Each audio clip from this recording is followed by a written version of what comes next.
সূরা আল ইমরানে রব্বুল আলামিন বলেন,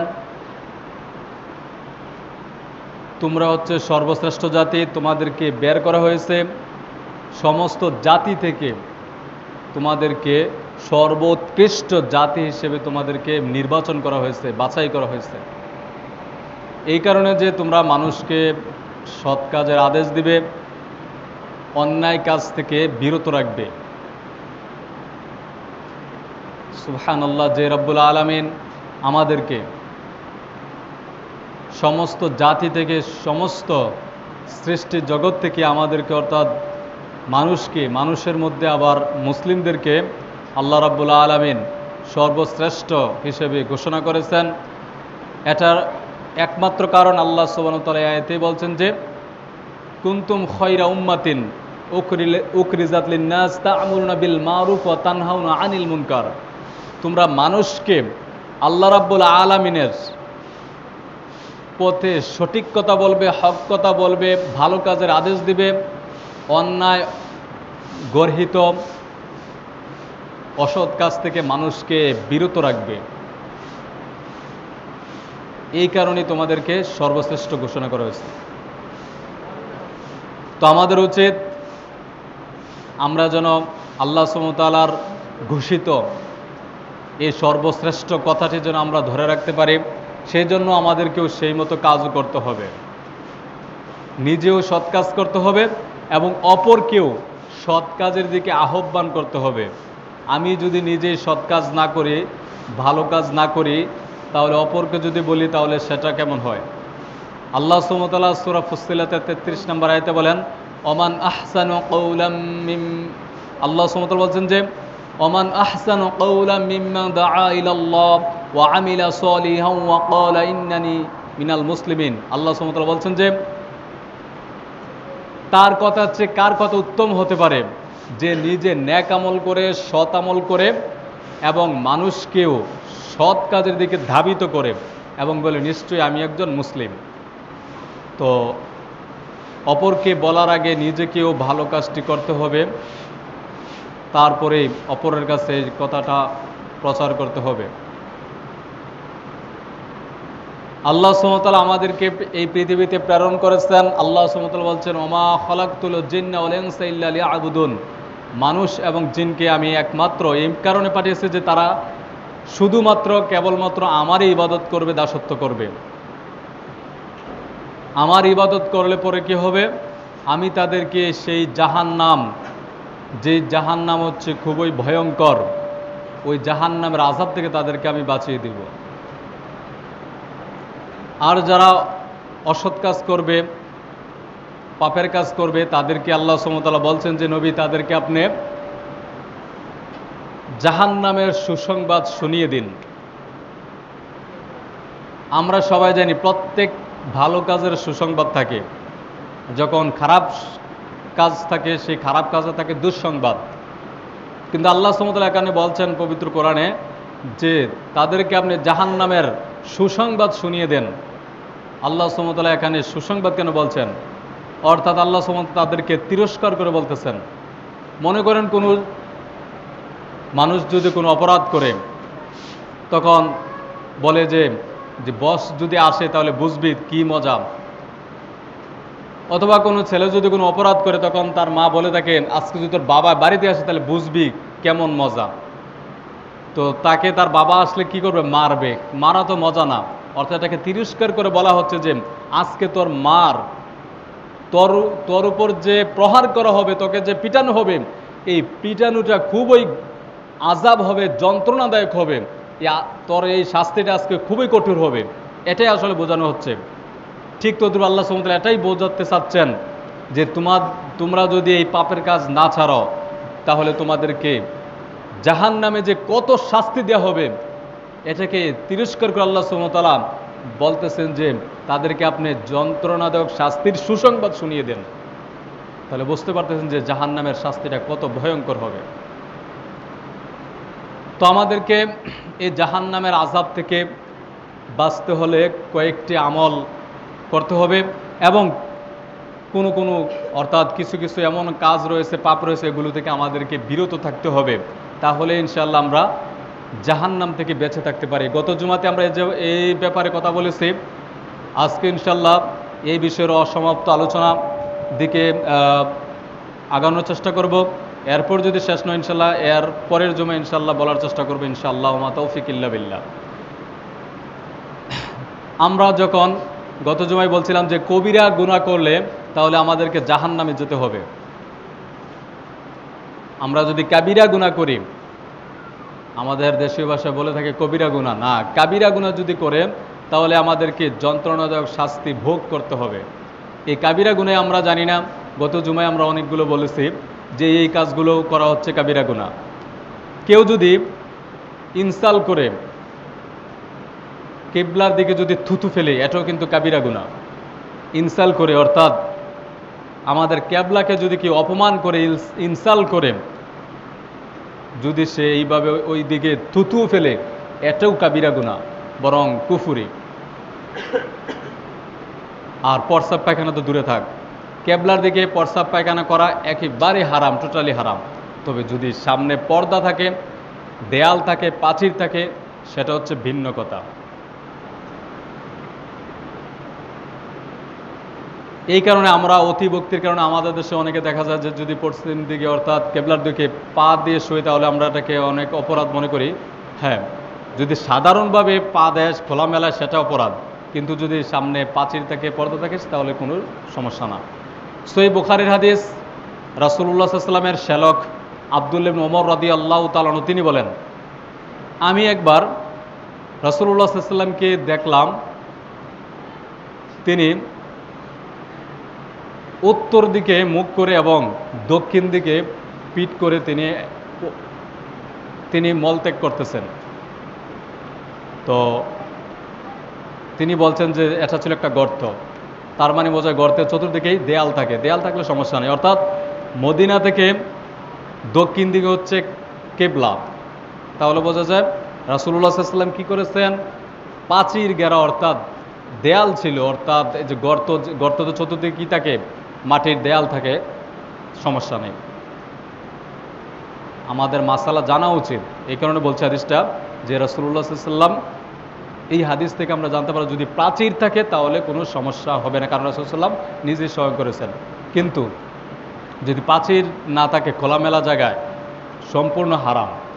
আমাদের দেশের অনেকেই দেখা যায় কেবলার দিকে প্রস্তাব করে বসে। যদি জিজ্ঞাসা করে আপনি এদিকে কেন করছেন, যে অন্যদিকে তো এদিকে রাস্তা, ওইদিকে এই সমস্যা দেখায়, আপনি এখানে না করেন, অন্য কোথাও চলে যান। আবার অনেকে দেখা যায় পশ্চিম দক্ষিণ কর্নারে করে, তখন বলে থাকে কেবলা তো পশ্চিম দিকে, তো এই কারণে আমি এই কর্নার করলাম যাতে না হয়। কিন্তু অথচ তার ভুলের কারণে মূল কেবলার দিকে চলে যাচ্ছে। কেবলা কিন্তু আসলে পশ্চিম দিকে না, আমি আগেও বলছিলাম এবং এখনও, এবং এটাই প্রমাণিত যে পশ্চিম দিক থেকে একটু দক্ষিণ দিকে একটু কর্নারে আমাদের থেকে। তো এই কাজগুলো হচ্ছে কবিরা গুনাহ, এগুলো থেকে আমাদের সকলকে বেঁচে থাকতে হবে। এগুলো হচ্ছে কাবিরা গুনাহ। আমরা না জানার কারণে এই ভুলগুলো করে থাকি। এছাড়াও আরও অনেক কাবিরা গুনাহ রয়েছে যেগুলো আমরা আসলে সচরাচর জানি না। কাবিরা গুনার মধ্যে অন্তর্ভুক্ত আরেকটি বিষয় হচ্ছে যে আমরা অনেকে হারাম খাওয়ার সময়, পান করার সময়, আপনি চলে যান, বসে থাকেন, অনেকে দেখবেন বিড়ি পান করে, ধূমপান করে, তারপরে জর্দা খায় অথবা মদ পান করে, এই জাতীয় জিনিস যারা পান করে ওই অবস্থায় কাউকে সালাম দেওয়াটা হচ্ছে কাবিরা গুনাহ, বরং কুফরি। এসব অনেকে হয়তো মানতে চাইবে না। আরও আজ থেকে ৬-৭ বছর আগেই বলছিলাম যে কেউ যদি বিসমিল্লাহ বলে বিড়ি পান করে অথবা যে হারাম জিনিস পান করে তাহলে সে কাফের হয়ে যাবে। যখন এই ৭-৮ বছর আগে আমরা কথা বলছিলাম অনেকেই বিরোধিতা করছেন, কিন্তু আলহামদুলিল্লাহ এখন সমস্ত আলেমরা একমত যে কথাই ঠিক। কেউ যদি বিসমিল্লাহ বলে বিড়ি খায় তাহলে সে কাফের হয়ে যাবে, কারণ এটা হারাম জিনিস। আর আপনি বিসমিল্লাহ বলে আল্লাহর নাম নিয়ে হারাম জিনিস খাচ্ছেন আর আল্লাহকে ইনসাল্ট করতেছেন। ঠিক তদ্রূপ কেউ যখন বিড়ি পান করে বা সিগারেট পান করে, জর্দা খায়, আদা খায়, মদ খায় বা এই জাতীয় হারাম জিনিস খায় বা পান করে, এই অবস্থায় যদি আপনি তাকে সালাম দেন, এটা হচ্ছে কাবিরা গুনাহ, বরং কুফরি। কারণ সে হারাম পান করছে, খাচ্ছে, আপনি বলছেন আসসালামু আলাইকুম ওয়া রাহমাতুল্লাহি ওয়া বারাকাতুহু, অর্থাৎ আপনি তাকে বলছেন যে আপনার উপর আল্লাহর রহমত, বরকত, শান্তি বর্ষিত হোক, নাউজুবিল্লাহ, সে খাচ্ছে হারাম, তাহলে বোঝা যায় এটা কাবিরা গুনাহ, বরং কুফরি। কারণ সে হারাম খাচ্ছে, পান করছে, আপনি তাকে শান্তির জন্য দোয়া করতেছেন। এগুলো থেকে আমাদেরকে সাবধান থাকতে হবে। আমাদের সমাজে প্রচলিত আছে যে কেউ যদি খাবার খায়, ভাত খায় বা খাবার খায়, এই অবস্থায় সালাম দেওয়া যাবে না, হারাম। এই ফতোয়া আমাদের দেশে যুগ যুগ থেকে চলে এসেছে। অথচ খানার মতন, খাবারের মতন শান্তি আর কি হতে পারে? আর ওই অবস্থায় যদি তার জন্য আপনি দোয়া না করেন, আসসালামু আলাইকুম রহমতুল্লাহি ওয়া বারাকাতুহু, আপনার উপর আল্লাহর শান্তি বর্ষিত হোক, আপনার উপর আল্লাহর বারাকাত, মাগফিরাত, রহমত বর্ষিত হোক, এই দোয়া যদি আপনি তার জন্য ভাত খানা অথবা যে কোনো বৈধ খানা, হালাল খানার অবস্থা যদি না করেন, তাহলে হারাম খাবার অবস্থা করবেন নাকি? অথচ আমাদের দেশে যেটা হালাল এখানে নিষেধ করে হুজুররা, আর যেখানে হারাম সেখানে তাদেরকে উৎসাহ করে, বা বরং তাদেরকে বলে না, নিষেধ করে না যে এই অবস্থা আপনারা সালাম দিবেন না। অথচ যেখানে বলা উচিত সেটা করে না। এরপর আমাদের দেশে আরও অনেক ভুল করে থাকে, যে প্রস্রাব পায়খানার অবস্থা অনেক আমাদের দেশে কাবিরা গুনাহ হয়। যেমন প্রস্রাব পায়খানা অবস্থা আমরা অনেকে কথা বলে থেকে, এটাও কাবিরা গুনাহ। তারপরে প্রস্রাব পায়খানা অবস্থা ডান হাতে লজ্জাস্থান ধরা, এটাও কাবিরা গুনাহ। তারপরে দাঁড়িয়ে প্রস্রাব করা, মানে সাধারণভাবে দাঁড়িয়ে প্রস্রাব করা, এটাও হচ্ছে কাবিরা গুনাহ। তারপর হচ্ছে যখন আমরা প্রস্রাব পায়খানা থাকি, এখানে আমাদের নীরবতা অবলম্বন করা হচ্ছে। প্রস্রাব পায়খানার অবস্থায় আমরা আরও কয়েকজন আগে বলছিলাম যে রাসূল সাল্লাল্লাহু আলাইহি ওয়াসাল্লাম কতিপয় কবরের পাশ দিয়ে যাচ্ছেন, আনসারদের এক পুরনো কবর পাশ দিয়ে যাচ্ছেন, আর বলছেন যে আচ্ছা, তোমাদের মধ্যে কে জানে এখানে যে কবরবাসী আছে তাদের সম্পর্কে কে জানে, তাদেরকে জীবন্ত অবস্থায় কে দেখেছে? একজন বলছে আমি দেখেছি। বলছে আল্লাহ রসুল, তারা তো জাহিলিয়াতের উপর ইন্তেকাল করেছেন। রাসূল সাল্লাল্লাহু আলাইহি ওয়াসাল্লাম বলছেন তাদের কবরে এখন আযাব হচ্ছে, অন্য কোনো কারণে নয়, মাত্র দুইটা কারণে তাদের কবরে এখন আযাব হচ্ছে। দুইটা কারণ হচ্ছে যে একজনের কারণ হচ্ছে একজনে গীবত করতো, চুগলখড়ি করতো, একজনের দোষ সমাজের এখানে সেখানে, দোকানপাটে সেখানে যেখানে পাইতো মানুষের কাছে বলে বেরোতো। এই দুইজনের মধ্যে একজনের আযাব হচ্ছে কবরে এই কারণে যে সে চুগলখড়ি করতো, গীবত করতো। আরেকজনের আযাব হচ্ছে এই কারণে সে প্রস্রাব করে হেফাজত করতো না, অর্থাৎ পানি খরচ করতো না। কিন্তু আমাদের দেশে এটাই বেশি হয়, পুরুষদের হয়, নারীদের পর্যন্ত এটা হয়। আর রাসূল সাল্লাল্লাহু আলাইহি ওয়াসাল্লাম বলছেন যে নারীদের অধিকাংশই তাদের কবরে আযাব হবে এই কারণে, পানি ব্যবহার না করার কারণে। এটা রাসূল সাল্লাল্লাহু আলাইহি ওয়াসাল্লাম বলছেন। তো আমাদেরকে এই যে আজকে কথাগুলো বলছে, এগুলো খুবই গুরুত্বপূর্ণ। এগুলো থেকে আমাদেরকে অবশ্যই সাবধান থাকা উচিত। হয়তো এই কথাগুলো অন্য কোথাও আপনি শুনবেন না, অথবা শুনতেও পারেন, কিন্তু এই কথাগুলো, আজকের কথাগুলো মনোযোগ সহকারে শুনে আমল করার আমরা চেষ্টা করি। আসলে আমল করতে বেশি কিছু শ্রবণ করতে প্রয়োজন হয় না, মাত্র দুই একটা কথাও যদি আমরা নিজেদের আমলে আনি, এটাই আপনার জন্য নাজাদের উসিলা হতে পারে। আমাদের সকলের উচিত আজকে থেকেই যে এখানে সেখানে প্রস্রাব করা যাবে না। গত জুমা বলছিলাম যে রাস্তাঘাটে যেখানে মানুষ গোসল করে, গোসলের ঘাটে প্রস্রাব করাও কাবিরা গুনাহ। তারপর রাস্তায় মানুষ যেখানে চলাচল করে, এখানেও প্রস্রাব পায়খানা করা কাবিরা গুনাহ। মানুষ যেখানে চলাচল করে, উঠা বসা করে, এইসব জায়গাতে এগুলো করা যাবে না। এছাড়াও একজন মানুষ রাস্তা দিয়ে চলছে, মানুষের কষ্ট হবে, তা জানার পরেও আমরা যখন কোনো কষ্টদায়ক বস্তু যদি রাস্তায় দিয়ে দেই, এটাও কাবিরা গুনাহ। অর্থাৎ রাস্তা চলাচলের জায়গায় যদি আপনি কাঁটা দিয়ে দেন বা এমন কিছু দিয়ে দেন যাতে মানুষ চলাচল করতে না পারে অথবা চলাচল করতে কষ্ট হয়, এটাও হচ্ছে কাবিরা গুনাহ। বরং এর জন্য জাহান্নামে যেতে হবে। বনী ইসরাইলের এক ঘটনা, একটি ব্যক্তি শুধু একটা কারণে জান্নাতে চলে গেছে। সে দেখলো কি, সে যখন ঘর থেকে বের হয়েছে, রাস্তা দেখলো যে একটা বিশাল কাঁটাযুক্ত গাছ, যার কারণে মানুষ চলাচল করতে পারছে না বা খুব কষ্ট হচ্ছে। সে অনেক কষ্টে ওই গাছটাকে রাস্তা থেকে সরিয়ে দিল, যার কারণে আল্লাহ সুবহানাহু ওয়া তাআলা তাকে জান্নাত দিয়েছেন, সুবহানাল্লাহ, শুধু একটা ভালো কাজ করার কারণে। তাই আমরা অনেকে অনেক সময় এক একটা কাজকে আমরা তুচ্ছ মনে করি, ছোট মনে করি। আসলে আল্লাহ সুবহানাহু ওয়া তাআলার কাছে কোনো কাজে ছোট নয়। এই ছোট ছোট কাজগুলো একদিন আমার আপনার জন্য অনেক বড় হয়ে যাবে। যেমন এক কথায় রয়েছে যে বিন্দু বিন্দু বালুকণা, এরকম একটা কথা রয়েছে যে ছোট ছোট বালুকণা থেকে অনেক পাহাড় হয়ে যায়, আবার এক ফোঁটা পানি করে সাগর হয়ে যায়। তো আমরা আসলে পাপকে আমরা কোনোদিন যেন ছোট মনে না করি, কারণ এই ছোট পাপটা একদিন আস্তে আস্তে আপনার আমার জন্য অনেক বড় হয়ে যাবে। এই ছেলে, কি হয়েছে? তো আমরা যেন কোনো পাপকে যেন ছোট মনে না করি। প্রত্যেকটা পাপই আপনার আমার জন্য জাহান্নামের কারণ হয়ে দাঁড়াবে। তাহলে এটা কিভাবে ছোট হবে? প্রত্যেকটা পাপই আপনার আমার জন্য পথের কাটা হবে, অর্থাৎ জান্নাতে যেতে বাধা হয়ে দাঁড়াবে। আমরা বলছিলাম যে হারাম দ্রব্য অবশ্যই আমাদেরকে পরিত্যাগ করতে হবে। বিড়ি, সিগারেট, তারপর তামাক, জর্দা। এখন আধুনিক বিজ্ঞান প্রমাণ করেছে যে আমরা সুপারি এতদিন মনে করি যে না, সুপারির সমস্যা নেই, এখন বিজ্ঞান প্রমাণ করেছে যে সুপারির মধ্যে অ্যালকোহল রয়েছে। কিছুদিন আগে আলেমরা কিছু আলেম বলেছেন, কিন্তু অনেকে এটা বিরোধিতা করেছে। কিন্তু এখন আধুনিক বিজ্ঞান প্রমাণ করেছে, চিকিৎসা বিজ্ঞান, যে সুপারির মধ্যেও অ্যালকোহল রয়েছে। যারা এই পর্যন্ত পান খান নাই, নতুন কাউকে আপনি একটা সুপারি দিয়ে দেন, তাকে চাবাতে দেখবেন তার কি অবস্থা হয়, মাথা ঘুরাবে। এটাই বোঝা যায় যে এর মধ্যে অ্যালকোহল রয়েছে। তাই আমাদের উচিত ধূমপান, তামাক, জর্দা, বিড়ি, সিগারেট এগুলো থেকে আমাদের সকলকে টোটালি বিরত থাকতে হবে। আমরা নিজেদেরকে উচ্চস্বরে বলে থাকি আমরা মুসলমান, আমরা প্রত্যেকেই দাবি করি আমরা অবশ্যই মুসলমান, কিন্তু আমরা কিসের মুসলমান? যখন মদের আয়াত নাজিল হলো, আমরা সবাই জানি এই হাদিস, যে সাহাবীরা যে যার পজিশনে ছিল সেই অবস্থা থেকে সে এটাকে পরিত্যাগ করেছে। আমরা সবাই জানি যে সাহাবীরা কি করেছে।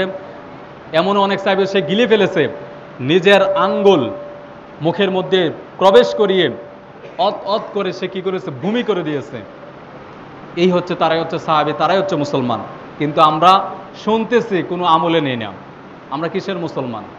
মুসলমান তো হচ্ছে তারাই যারা আল্লাহ সুবহানাহু ওয়া তাআলা বলছেন ওয়াসামি'না ওয়া আতা'না, অর্থাৎ শুনলো এবং মানলো, তারাই হচ্ছে মুসলিম। আর যারা বলছে আমরা শুনলাম, মানলাম, কিন্তু আমল করলাম না, এরা মুসলমান নয়। মুসলমান হচ্ছে তারা যারা শুনছে, মান্য করেছে, আমলে এনেছে, তারাই হচ্ছে মুসলমান। এই কারণে আল্লাহ সুবহানাহু ওয়া তাআলা পবিত্র কোরআনে বলছেন দুই জায়গায়, যে তারাও যদি সাহাবীদের মতো ঈমান আনয়ন করতো, তারাও সঠিক পথের সন্ধান পেয়ে যেত। আল্লাহ সুবহানাহু ওয়া তাআলা কেন মডেল হিসেবে সাহাবীদেরকে আদর্শ হিসেবে গ্রহণ করালেন? এই কারণে যে সাহাবীরা যখনই শুনেছে সাথে সাথে সেটাকে আমলে এনেছে, সাথে সাথে এটা আমল করেছে। এই কারণে আমাদেরকে আল্লাহ সুবহানাহু ওয়া তাআলা উৎসাহিত করেছেন যে সাহাবীদের মতো ঈমান আনয়ন করো। আমরা বলে থাকি যে সাহাবীদের মতো হতে পারবো কিনা? অবশ্যই। আমরা আরো কয়েক জুমা আগে বলছিলাম যে আমাদের ঈমান হতে পারে সাহাবীদের চাইতে মজবুত, কারণ সাহাবীরা স্বয়ং আল্লাহর রাসূলকে দেখেছেন, আল্লাহ রাব্বুল আলামিনের হাবিবের মুজিজা দেখেছেন, আল্লাহ সুবহানাহু ওয়া তাআলার নিদর্শন পবিত্র কোরআন অবতীর্ণ হতে দেখেছেন। আর আমরা কিছুই দেখিনি, শুধু বিশ্বাস করে ঈমান আনয়ন করেছি। তাই আমাদের ঈমানটা আমরা দাবি করতে পারি যে তাদের চেয়ে বেশি হতে পারে যদি আমরা তাদের মতো ঈমান আনয়ন করতে পারি। আমরা আল্লাহ সুবহানাহু ওয়া তাআলার দরবারে কিয়ামতের ময়দানে দাঁড়িয়ে বলতে পারবো যে আল্লাহ, আমরা আপনার হাবিবকে দেখি নাই, আপনার কোরআন অবতীর্ণ সময় দেখি নাই, আমরা দেখি নাই আল্লাহ আপনার নবীর মুজিজা দেখি নাই, কিন্তু বিশ্বাস করেছি। আমাদের পুরস্কার কি হবে? আল্লাহ সুবহানাহু ওয়া তাআলা ইনশাআল্লাহ আমাদেরকে পুরস্কৃত করতে পারেন অনেক গুণে, কারণ আল্লাহ সুবহানাহু ওয়া তাআলার কাছে কোনো জিনিসের অভাব নেই। তাই আমাদেরকে শুনতে হবে, শোনার সাথে সাথে আমলে আনতে হবে, মানতে হবে, তাহলে আমরা দাবি করতে পারি আমরা মুসলিম। আর আল্লাহ সুবহানাহু ওয়া তাআলা পবিত্র কোরআনে বলছেন যে আতিউল্লাহ ওয়া আতিউর রাসূলা, আল্লাহ বলছেন যে তোমরা আল্লাহর আনুগত্য করো রাসূলুল্লাহ সাল্লাল্লাহু আলাইহি ওয়াসাল্লামের।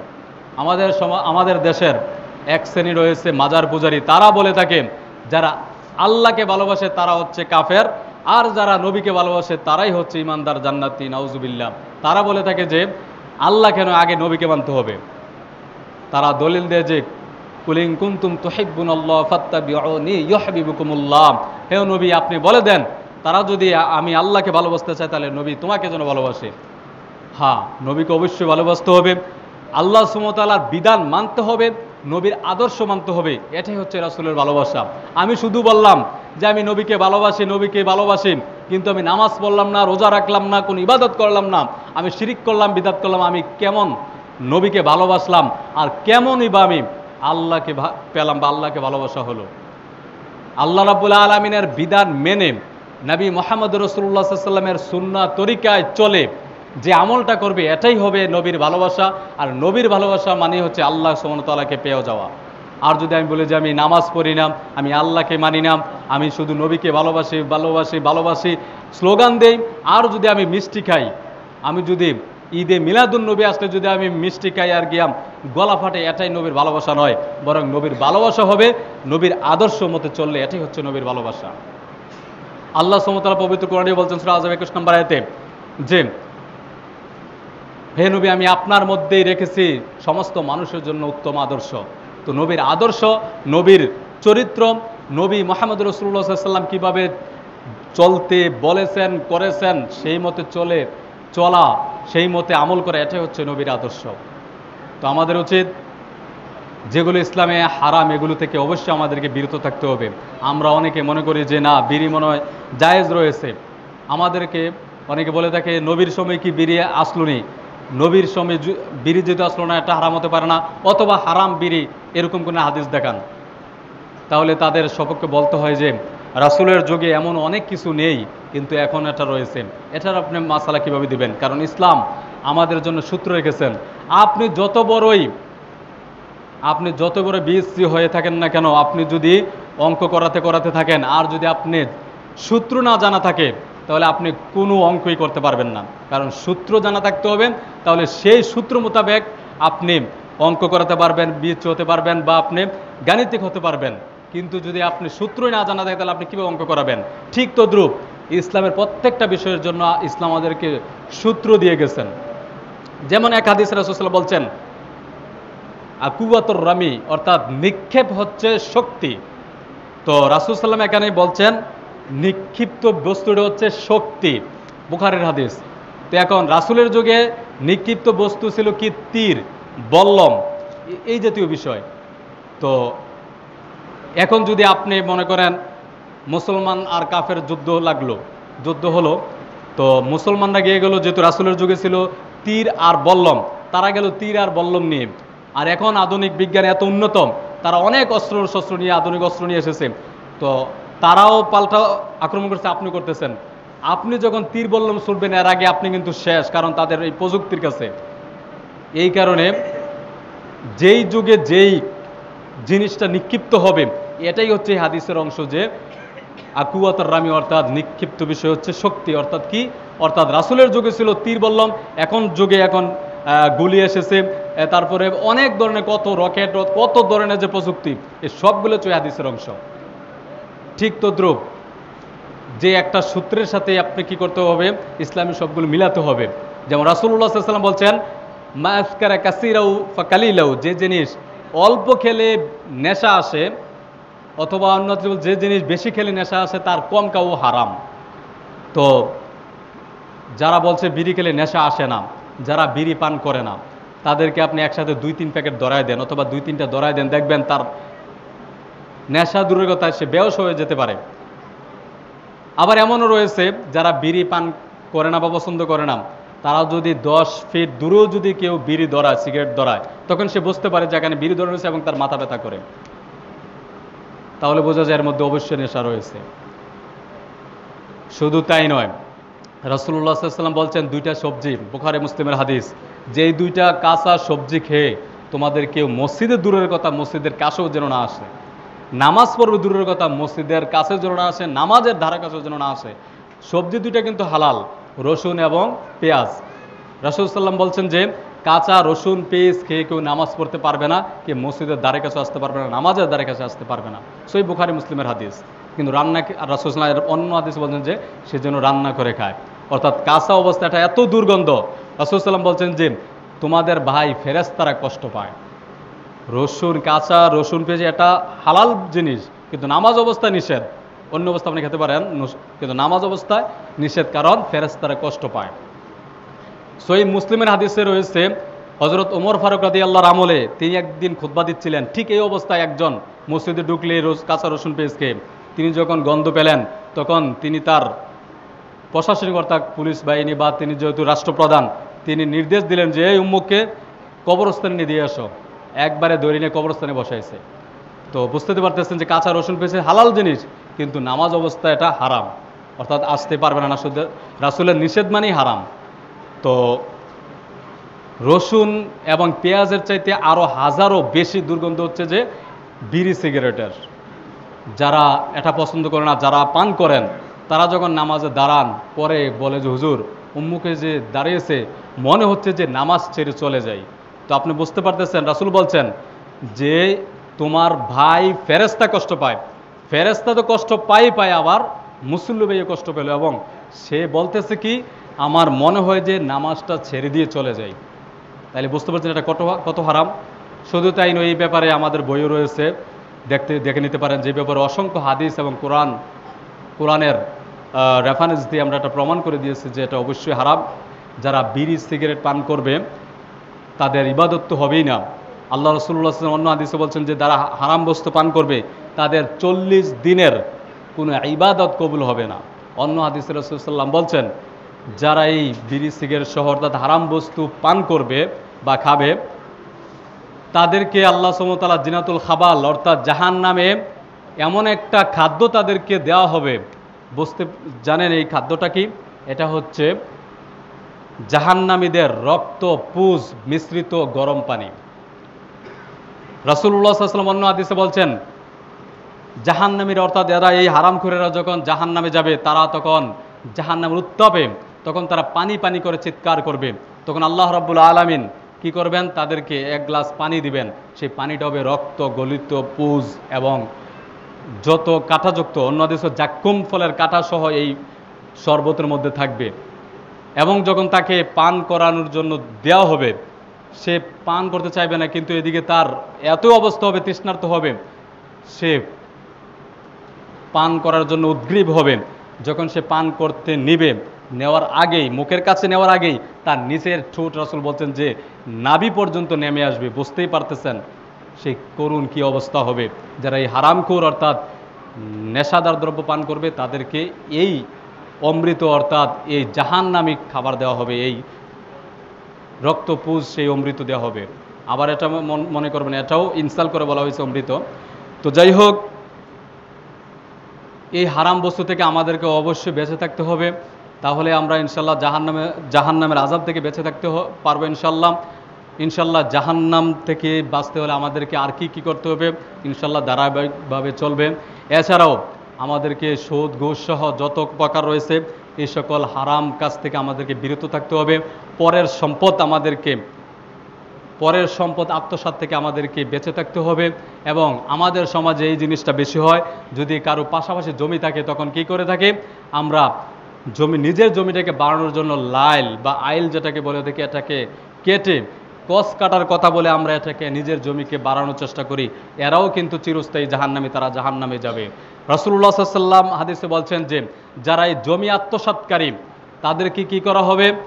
তাদেরকে ওই সমপরিমাণ যতটুক জায়গা কি করা হবে আত্মসাৎ করবে, ওই জায়গাটা তাকে কিয়ামতের ময়দানে তার কাঁধের মধ্যে ঝুলিয়ে দেওয়া হবে। আল্লাহ সুবহানাহু বলছেন মা ইয়ালফিজু মিন কাওলিন ইল্লা লাদাইহি রাকিবুন আতীদ। আল্লাহ সুবহানাহু বলছেন যে শুধু তাই নয়, আল্লাহ সুবহানাহু অন্য আয়াতে বলছেন যে আল্লাহ সুবহানাহু বলছেন কি তাদের গলদেশে, অন্য আয়াত আল্লাহ সুবহানাহু বলছেন তাদের কাঁধের মধ্যে তাদের সেই বোঝা ঝুলিয়ে দেওয়া হবে। শুধু তাই নয়, রাসূলুল্লাহ সাল্লাল্লাহু আলাইহি ওয়াসাল্লাম হাদিসে বলছেন যে তাকে ওই জায়গাটা দিবে, মনে করেন যে আপনি 1 শতক জায়গা অথবা 1 হাত জায়গা বা 1 বিঘত জায়গা আপনি বাড়িয়েছেন আপনার সম্পত্তি, শুধু 1 বিঘত দিবে, 1 বিঘত দিবে ঠিক, কিন্তু এটা হবে 7 তবক। অর্থাৎ আপনি মনে করেন এই জায়গাটা আপনি এখান থেকে একেবারে উপরের দিকে ধরতে থাকেন, আবার নিচের দিকে ধরতে থাকেন, অর্থাৎ এই জমিন থেকে আসমান পর্যন্ত এটা হচ্ছে একটা তবক। এই রকম 7 তবক এইভাবে একেবারে সোজাসুজি আপনার কাঁধে দেওয়া হবে। তো আপনি বুঝতে পারতেছেন, যদি আপনি কথার কথা 1 ইঞ্চি জায়গা যদি আত্মসাৎ করে থাকেন, তাহলে এই 1 ইঞ্চি এইভাবে সোজা করে দেখেন আপনি কত হাজার টন আপনার সেই মাটি হবে। সেটা বাদ দেন, এই জমিন থেকে এই শুধু এই সাপ পর্যন্ত আপনি 1 বিঘা জায়গার মাটি আপনি একটু আজকে কেটে একটু আপনি পরীক্ষা করে দেখেন, দেখবেন কয় মন মাটি হয়। তো বুঝতে পারতেছেন কত টন, কত কোটি কোটি টন আপনার কান্দে সেদিন ঝুলিয়ে দেওয়া হবে। অতএব আসুন, এই অপকর্ম থেকে এই কার জন্য করব আমরা? এই যে আমরা জমি আত্মসাৎ করতেছি 1 বিঘা, 1 হাত, 2 হাত, 1 শতক, 2 শতক, কার জন্য করতেছি? আজকে আপনি যদি আমি মারা যাই, তাহলে আপনার কবর কিন্তু এই জায়গাটা দিয়ে দেওয়া হবে না। মাত্র 3.5 হাত জায়গা ছাড়া 1 ইঞ্চি জায়গা আপনার জন্য বরাদ্দ বেশি হবে না। তাহলে কেন অন্যের জন্য আমার নিজের বোঝাকে আমি বহন করব? আল্লাহ সুবহানাহু ওয়া তাআলা আমাদের সকলকে বোঝার তৌফিক দান করুন, আমিন। আজকের এই যে কথাগুলো বলা হচ্ছে, হয়তো অনেকের খারাপ লাগতে পারে, তবে কথাগুলো খুবই ভালো এবং কথাগুলো খুবই গুরুত্বপূর্ণ ছিল। যারা আমলে নেওয়ার মতো তাদের কাছে অবশ্যই ভালোই লাগবে। আমি বলবো যে সকলে আজকের এই কথাগুলোর জন্য আমরা সকলে আমলে আনি। আজকের এই কথাগুলোর উপরও যদি আমরা আমল করতে পারি, ইনশাআল্লাহ আমরা জাহান্নামের আযাব থেকে কিছুটা হলে আমরা বেঁচে থাকতে পারবো। আল্লাহ সুবহানাহু ওয়া তাআলা আমাদের সকলকে বোঝার তৌফিক দান করুন, আমিন। এছাড়াও আজকের আলোচনার প্রাথমিকভাবে আরও কয়েকটি গুরুত্বপূর্ণ কথা বলছি। যারা শুনেছি এবং আগে এসেছি তারাই বুঝতে পেরেছি এবং আমল করতে পারবো। যারা পরে এসেছি আমরা এগুলো থেকে বিরত থাকলাম। তাই সকলকে বলবো, জুমার দিন আল্লাহ সুবহানাহু ওয়া তাআলা নিজেও বলছেন যে তোমরা আজান হওয়ার আগে আসো। আজান হওয়ার আগেই যেন আমরা আসতে পারি, সেই তৌফিক আল্লাহ সুবহানাহু ওয়া তাআলা আমাদেরকে সকলকে দান করুন, আমিন। আল্লাহ সুবহানাহু ওয়া তাআলা আমাদের সকলকে সৎ পথে থাকার তৌফিক দান করুন, আমিন। আল্লাহ সুবহানাহু ওয়া তাআলা আমাদের সকলকে জাহান্নামের আযাব থেকে হেফাজত করুন, আমিন। কেউ বলবো ছেড়ে দেন, অনেকে বলবো যে পারি না বলতে কোনো কিছুই নাই। এখন যদি আপনাকে কেউ ধাক্কা দিয়ে একটা আগুনের গর্তে ফেলে দেন, তখন আপনি আপ্রাণ চেষ্টা করবেন সেখান থেকে বাঁচার জন্য। কিন্তু কিয়ামতের ময়দানে যতক্ষণ আপনি জাহান্নামে চলে যাবেন, কিন্তু সেখান থেকে বাঁচার মতো কোনো সাপোর্ট আপনি পাবেন না। কিন্তু এখনই যদি আপনি চেষ্টা করেন তাহলে আপনি বেঁচে যেতে পারেন। তাই সবাইকে বলবো, এই ধূমপান এবং কি জর্দা জাতীয় অর্থাৎ হারাম বস্তু যারা আমরা খাচ্ছি বা পান করছি, আজকে থেকে আমি ওয়াদা করি আমরা আজকে থেকে আমরা আর কেউ এগুলা দ্বারের কাছেও না যাই। আরেকটা বিষয় হচ্ছে যে হারাম জিনিস যেটা পান করাও হারাম, খাওয়াও হারাম, এটা বিক্রি করাও হারাম। যারা এগুলো বিক্রি করতেছেন তাদেরকেও উদাত্ত আহ্বান করব, আপনারা এগুলো কি করে দেন, বিক্রি বন্ধ করে দেন। ছোটনা বাজারে অনেকে বন্ধ করে দিয়েছেন, যার কারণে এই খুরদের অনেক কষ্ট হচ্ছে। তাই সকলে যদি ছেড়ে দেয় টোটালি, তাহলে মনে হয় আরও ভালো হবে। আরেকটা বিষয় হচ্ছে যে আপনি যদি 1 কোটি টাকা থাকে, সেখানে যদি 1 টাকাও হারাম থাকে, তাহলে এই মিশ্রণের কারণে সেইগুলো আপনার হারাম হয়ে যাচ্ছে। তাহলে কেন আপনার অন্য হালাল ইনকাম কেন আপনি সামান্য কিছু টাকার জন্য এগুলো আপনি হারাম করে দিবেন? অতএব আমরা সবাই আজকে থেকে আমরা প্রতিজ্ঞা করি, হারাম বিক্রি করাও বন্ধ করে দেই, পান করা খাওয়াও আমরা বন্ধ করে দেই। তাহলে আমরা ইনশাআল্লাহ আল্লাহ সুবহানাহু ওয়া তাআলার কাছে কিয়ামতের ময়দানে, আমরা আবারও বলে থাকি যে কিয়ামতের ময়দানে কোনো ব্যক্তি দাঁড়িয়ে বলতে পারবে না যে আমি আমার নিজের আমলের কারণে জান্নাতে যাব। কয়েক জুমা আগেও আমরা বলছিলাম একটা ঘটনা, এক ব্যক্তি জান্নাতি, এরপর আল্লাহ সুবহানাহু ওয়া তাআলা তাকে জিজ্ঞাসা করবেন তুমি কেন জান্নাতে যাচ্ছ, কীভাবে যাচ্ছ, তোমার কি আল্লাহ সুবহানাহু ওয়া তাআলার সাপোর্ট করার দরকার, দয়া দরকার? সে বলবে না, আমার দরকার কি, দয়ার দরকার কি, আমি তো আমার নিজের আমলের দ্বারা যাচ্ছি। আল্লাহ সুবহানাহু ওয়া তাআলা তাকে বোঝানোর জন্য কি করবেন, জাহান্নামে চতুর্পাশে প্রদক্ষিণ করাবেন। আমরা সবাই জানি সেই ঘটনা, না জানলে ইনশাআল্লাহ পরবর্তী বলবো, সময় দীর্ঘ যাবে। তো আল্লাহ সুবহানাহু ওয়া তাআলা দয়া ছাড়া কেউ যেতে পারবো না। আল্লাহ সুবহানাহু ওয়া তাআলা শুধু কিয়ামতের ময়দানে একটা উসিলা খুঁজবেন বান্দার, সেদিন এটাও আপনার আমার উসিলা হতে পারে যে আল্লাহ আপনার জাহান্নামের ভয় করে আমি বেচা বিক্রি বন্ধ করে দিয়েছি, আল্লাহ আমি খানা বা পান করা বন্ধ করে দিয়েছি, আজকে আপনি আমাকে এই উসিলা করে আমাকে ক্ষমা করে দেন, আমাকে জাহান্নামের আযাব থেকে বাঁচিয়ে জান্নাতে দিয়ে দেন, এটাও একটা উসিলা হতে পারে। তাহলে আমরা চেষ্টা করি আল্লাহ সুবহানাহু ওয়া তাআলা যেন আমাদের সকলকে কবুল করেন, আমিন। আরেকটা বিষয় হচ্ছে যে আরেকটা শিক্ষা যে যারা বিড়ি অথবা পান অথবা সিগারেট এই অবস্থায় পান করে বা খায়, আপনি যদি বুঝতে পারেন স্পষ্ট যে হ্যাঁ সে খাচ্ছে বা পান করছে, এই অবস্থা তাকে সালাম দিবেন না, কারণ সালাম দেওয়া হচ্ছে কুফরি, সালাম দেওয়া হচ্ছে হারাম। কারণ আপনি তাকে বলছেন আসসালামু আলাইকুম ওয়া রাহমাতুল্লাহি ওয়া বারাকাতুহু, অর্থাৎ আপনার উপর আল্লাহর শান্তি রহমত বরকত বর্ষিত হোক, এটা ইনসাল হচ্ছে। অতএব সালাম দেওয়া যাবে না, আপনি তা থেকে বিরত থাকবেন। যদি সালাম দেও সে, তাহলে সালাম না দেওয়াটা আমি মনে করি উচিত। কিন্তু ইসলাম যদি বলছে শুধু তুমি ওয়ালাইকুম বলতে পারো। সহিহ বুখারীর হাদিস, মা আয়েশা সিদ্দিকা রাদিয়াল্লাহু, তিনি বলছেন যে একদিন একদল ইহুদি আসলো, এসে রাসূল সাল্লামকে বলল আসসালামু আলাইকুম, অর্থাৎ হে নবী তোমার মৃত্যু হোক, নাউজুবিল্লাহ। তো আয়েশা রাদিয়াল্লাহু ঘর থেকে বেরিয়ে আসলেন, খুবই রাগে ফেটে গেলেন, পর্দার আয়াত নাজিল হওয়ার আগের ঘটনা। তিনি এসে বলছে ওয়ালাইকুম সাম, তোদেরও মৃত্যু হোক। রাসূল সাল্লাল্লাহু আলাইহি ওয়াসাল্লাম বলছে, আয়েশা তুমি এটা বলো না, তুমি শুধু বলো ওয়া আলাইকুম, অর্থাৎ তুমি যেটা বলছো এটা তোমার দিকে ফিরিয়ে দিলাম। ভালো যদি বলে তোকে ভালো, খারাপ বললে খারাপ। তারপরও যেহেতু এটা হারাম বস্তু পান করার অবস্থায়, এই ক্ষেত্রে আমি মনে করি সালাম লওয়াটাই না লওয়াটাও ভালো। আরেকটা বিষয় হচ্ছে যে পর্সা পায়খানার অবস্থায় আমরা যে কথা বলতেছিলাম ভুলে গেছি, যে কথা বলা হারাম। আবার এই অবস্থা অনেকে মানে পর্সা পায়খানা করতেছে, ওই অবস্থায় কেউ যদি যায় তাকে সালাম দেয়, অথবা যদি কেউ তাকে সালাম দেয় তখন সালামের জবাব ফেরায়, এটাও করা যাবে না। অর্থাৎ প্রস্রাব পায়খানা অবস্থায় রয়েছে কেউ, আপনি তাকে সালাম দিতে পারবেন, কিন্তু ওই ব্যক্তি সালামের জবাব নিতে পারবে না, সে চুপ থাকবে। সে যখন ওইখান থেকে পবিত্র হয়ে আসবে, পানি খরচ শেষ করে আসবে, আসার পর সে বলতে পারবে যে ওয়ালাইকুম সালাম। এটা সহিহ বুখারী মুসলিমের হাদিস। রাসূল সাল্লাম একবার প্রস্রাব করতেছেন, এরপরে তার পাশ দিয়ে একজন সাহাবী চলে গেলেন সালাম দিয়ে, রাসূল সাল্লাম কিছু বললেন না। এরপর তিনি যখন পবিত্র হয়ে ফিরলেন, দেখলেন যে ওই ব্যক্তি অনেক দূরে চলে গেছে, দুজনের মাঝখানে একটা দেওয়াল পড়ে রয়েছে। রাসূল সাল্লাম সেই দেওয়ালটা হাত দিয়ে এভাবে টপকাচ্ছেন আর বলছেন ওয়ালাইকুম সালাম। এই হাদিস থেকেও প্রমাণ হয় যে আপনি প্রস্রাব পায়খানা অবস্থা আপনাকে সালাম দিতে পারবে, বাট কিন্তু আপনি সালাম দিতে পারবেন না, অথবা সালামের জবাব নিতে পারবেন না, বরং কোনো আওয়াজও করতে পারবেন না। এই আমলগুলো আমাদের আসলে জানা থাকা উচিত, এই মাসালাগুলো জানা থাকা উচিত এবং আমলে আনা উচিত। আমরা জানি না, না জানার কারণে অনেক ভুলগুলো করে থাকি। আল্লাহ সুবহানাহু ওয়া তাআলা আমাদের সকলকে বোঝার এবং আমল করার তৌফিক দান করুন, আমিন। আল্লাহ সুবহানাহু ওয়া তাআলা আমাদের সকলকে মাফ করে দিন, আমিন। আমরা এ যাবৎ শয়তানের কুমন্ত্রণায় পড়ে যা করেছি, আল্লাহ সুবহানাহু ওয়া তাআলা আমাদের সকলকে ক্ষমা করে দিন, আমিন। আমাদের আত্মীয় স্বজন যারা বিগত হয়েছে, তারা যদি যার্রা পরিমাণ ঈমান নিয়েও কবরের সহিত আল্লাহ তাদের সকলকে আল্লাহ আপনি মাফ করে দিন, আমিন। হে আল্লাহ তাদের সকলকে জান্নাতুল ফেরদৌস দান করুন, আমিন। আমাদের সকলকে যারা আমরা জীবিত রয়েছে, আমাদের সকলকে ক্ষমা করে দিন, আমিন। আমাদের সকলকে হালাল উপার্জন, হালাল রিজিক বক্ষণ করার তৌফিক দান করুন, আমিন। সৎ পথে থাকার তৌফিক দান করুন, আমিন। মুনাফিকি থেকে আল্লাহ আপনি আমাদের সকলকে হেফাজত করুন, আমিন। হে আল্লাহ আপনি আমাদের সকলকে হেদায়েত দান করুন, আমিন। আল্লাহ মৃত্যু পর্যন্ত আমাদের ঈমানকে আল্লাহ আপনি অটল রাখুন। মৃত্যুবরণ করার সময় ঈমানের সহিত আল্লাহ মৃত্যুবরণ করার তৌফিক দান করুন, আমিন। সুবহানাকাল্লাহুম্মা